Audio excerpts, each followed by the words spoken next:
Hari pertama magang di perusahaan fashion ternama, Lianghua Group, di tengah gedung kaca megah yang mencerminkan langit biru kota. Seorang gadis berpakaian sederhana turun dari bus, rambutnya dikuncir tinggi dan ransel lusuh di punggungnya terasa asing di antara gedung-gedung mewah. Dia adalah Jiwenya, putri dari pemilik perusahaan ini. Tapi hari ini dia datang bukan sebagai pewaris, melainkan hanya seorang asisten magang biasa. Tidak ada yang tahu siapa dia sebenarnya, dan itu memang rencananya. Di lantai 14, ruang desain utama, para staf sibuk menyambut desainer kepala yang akan datang dari Beijing. Gu Yichen, semua wanita heboh. Pria-pria pun berdiri lebih tegak. Yichen, meskipun terkenal jenius, jarang terlihat langsung. Saat pintu lift terbuka, langkah tenangnya mencuri perhatian semua orang. Jas hitam, wajah tegas, tatapan datar. Tapi ada ketenangan di dalam sorot matanya yang sulit dijelaskan. Sementara itu, di ruang panik untuk wawancara magang, Wenya menunggu giliran. Tangan dingin, kertas CV-nya lecek karena digenggam terus. Saat akhirnya dipanggil, dia tergesa masuk ruangan. Dan secara tak sengaja, brak, cangkir kopi di tangan resepsionis jatuh. Tepat mengenai seseorang yang baru masuk dari pintu samping, kemeja pria itu basah terkena kopi. Semua orang menahan napas, termasuk Wenya.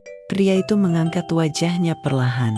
Tatapannya tajam, tapi alih-alih marah, dia tertawa kecil. Sepertinya kita akan sering bertemu, katanya ringan. Lalu berjalan pergi sambil membuka kancing jasnya, tanpa tahu bahwa gadis ceroboh itu akan mengubah hidupnya. Dan Wenya, yang baru sadar pria itu adalah Gu Yichen, hanya bisa berdiri terpaku. Hari itu, mereka bertemu tanpa tahu nama asli satu sama lain. Hari itu pula, ada sesuatu yang halus mulai bergetar dalam hati masing-masing.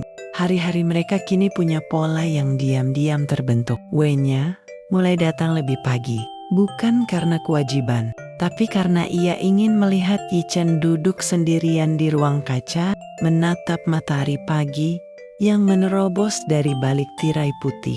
Kadang, ia diam-diam membersihkan meja Yichen.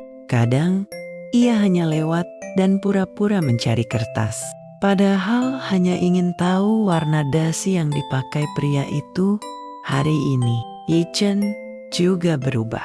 Ia tak lagi sekeras dulu saat memberi masukan desain. Bahkan mulai meminjamkan stylus Naya, barang kesayangannya, hanya pada Wenya. Suatu hari, jaket Yichen tertinggal di ruang kerja. Saat Wenya menggantungkannya di gantungan, dia melihat sobekan kecil di bagian dalam. Tanpa banyak pikir, ia membawa pulang jaket itu malamnya, memperbaikinya dengan jahitan tangan. Esoknya Yichen mengenakannya kembali tanpa berkata apa-apa. Tapi tangannya dayam-dayam menyentuh bagian dalam yang kini dijahit rapi. Dan senyum kecil muncul sesaat. Ia tahu siapa yang melakukannya. Lalu datanglah perjalanan dinas singkat keluar kota. Hanya 2 hari, tapi cukup untuk mengubah segalanya. Di malam terakhir, saat tim berkumpul di rooftop hotel, semua asik berbicara. Tapi Wenya dan Yichen berdiri di pojok balkon. Hanya berdua, angin malam menyentuh rambut Wenya. Ia gemetar pelan. Yichen meletakkan jaketnya di bahunya tanpa melihat ke arah gadis itu. "Terima kasih," bisik Wenya pelan.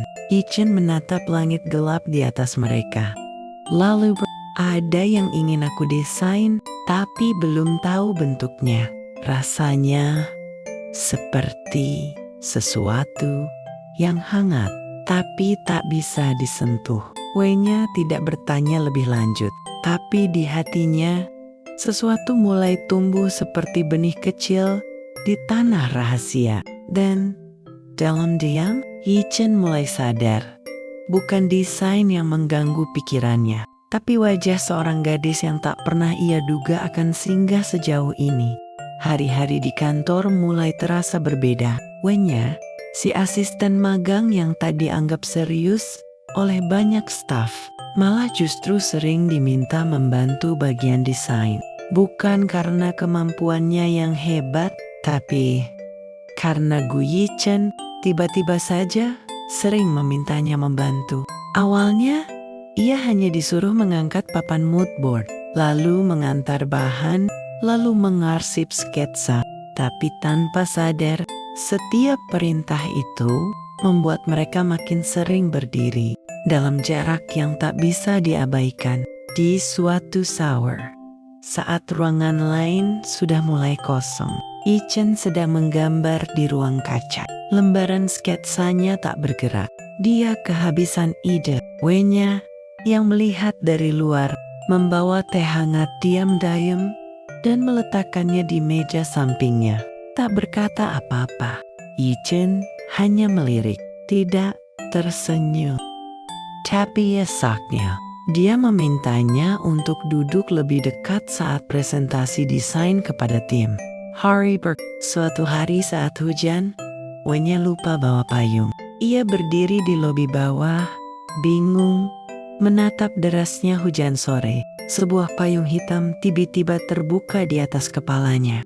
"Naik," kata suara datar dari samping. Yi-chen, dengan motor listriknya, hanya menatap ke depan. Wen-nya terdiam, naik dengan bingung, dan sepanjang perjalanan, tidak ada kata-kata, tapi jantungnya berdetak terlalu cepat untuk disebut biasa saja. Malam itu, saat membuka pesan di ponselnya, ada satu foto yang masuk. Bukan dari Yi-chen, tapi dari teman magangnya yang diam-diam memotret mereka di lobi tadi. Wen-nya menatap fotonya sendiri yang berdiri di bawah payung, bersama pria yang selama ini terlihat terlalu jauh. "Kenapa aku terlihat seperti sedang jatuh cinta?" Pertanyaan itu muncul perlahan, dan ia segera mematikannya. Terlalu dini, terlalu berbahaya. Sementara itu, di tempat lain, Yi-chen sedang membuka folder komputer, mencari inspirasi desain. Salah satu folder berjudul "Warna Senyum Magang Itu." Ia tak menyadari folder itu dibuatnya sendiri.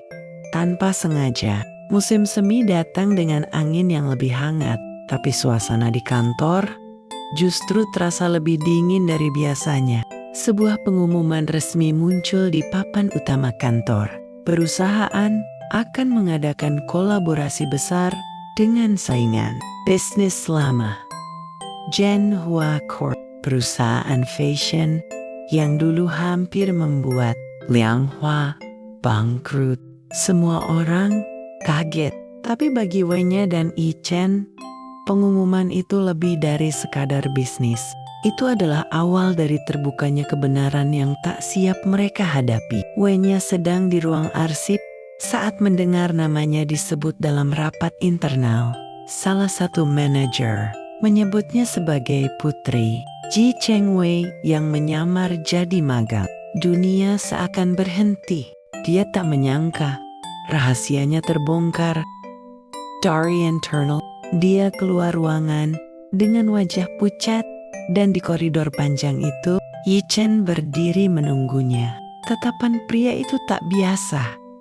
Datar, terlalu tenang. "Aku tahu semuanya," katanya. Wen-nya terdiam, matanya bergetar. "Dari kapan? Sejak kau memperbaiki jaketku, jahitan itu bukan milik asisten biasa," jawabnya pelan.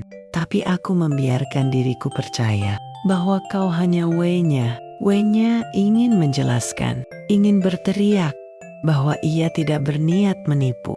Ia hanya ingin membuktikan dirinya bukan hanya anak bos. Tapi sebelum kata-kata keluar, Yi-chen melanjutkan, "Aku juga punya rahasia."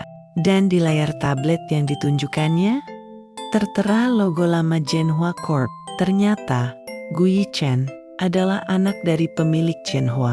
Mereka berdiri berhadapan, sama-sama menyamar, sama-sama jatuh cinta dalam kepalsuan yang lembut. Tapi kini, segalanya terasa nyata dan menyakitkan. Yichen berkata lirih, mungkin kita hanya dua orang yang saling ingin dipercaya, tapi terlalu takut jadi diri sendiri. Wei-nya menahan air mata. Tak ada perpisahan dramatis, tidak ada bentakan atau tangisan keras.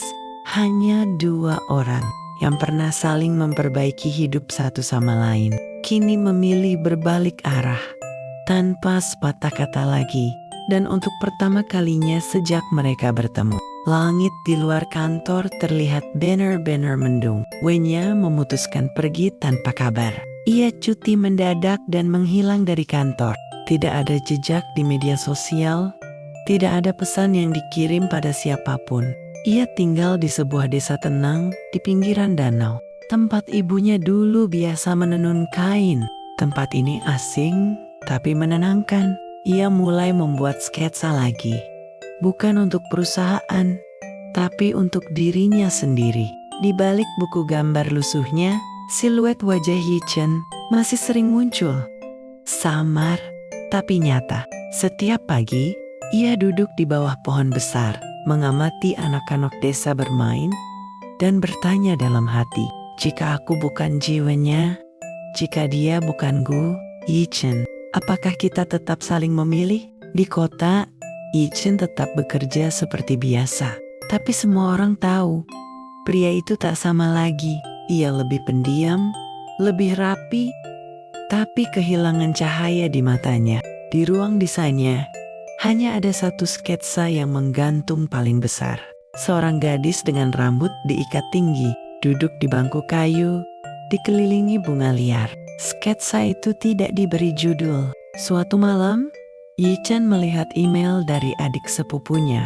Judulnya, "Apakah ini dia?" Isi email itu berisi satu foto, Wei-nya sedang menjahit bersama ibu-ibu desa. Wajahnya tertawa tanpa beban. Yichen menatap layar lama sekali. Esoknya, dia tak masuk kerja, tak mengucapkan apapun ke siapapun. Dia hanya pergi ke tempat itu. Sesampainya di desa, ia tak langsung bertemu Wei-nya. Ia hanya menaruh sebuah kotak kecil di bawah pohon besar tempat Wei-nya biasa duduk. Lalu pergi. Wei-nya menemukannya saat matahari hampir tenggelam. Di dalam kotak itu ada sebuah sketsa dirinya yang sedang memegang teh hangat. Kepingan kain kecil dengan bordiran tulisan, "Bolehkah aku mengenalmu sekali lagi?" Wei-nya menggenggam kain itu erat. Matanya berkaca. Di kejauhan, Yichen berdiri, tak mendekat, hanya menunggu reaksi. Saat pandangan mereka akhirnya bertemu, tak ada dendam, hanya kelelahan dan rindu yang dalam. Dan untuk pertama kalinya, setelah semua retak, hati mereka terasa utuh lagi. Meski belum sepenuhnya pulih, Wei-nya kembali ke kota tanpa mengumumkannya. Bukan karena ia ingin diam-diam, tapi karena ia belum yakin apakah hatinya sudah siap. Namun satu hal berubah. Ia tak lagi sembunyi. Ia melamar sebagai desainer independen dalam acara fashion show kolaboratif yang mempertemukan berbagai talenta baru. Acara yang juga disponsori oleh Liang Hua dan Chen Hua. Tak ada nama keluarga yang digunakan. Hanya satu kata terpampang di atas bootnya. Wei-nya, koleksinya tampil sederhana, namun penuh makna. Warna-warna hangat, garis, desain lembut, dan motif-motif kecil yang kalau diperhatikan tampak seperti potongan dari cerita hidupnya. Di ujung runway, Yichen berdiri menonton dalam diam.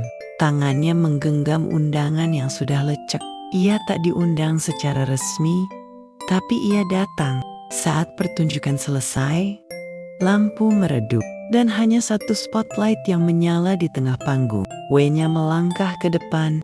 Dalam genggamannya, ia membawa sepotong kain kecil. Bukan desain, tapi selembar kain tenun tangan, bordiran yang dulu dikirimkan Ichen.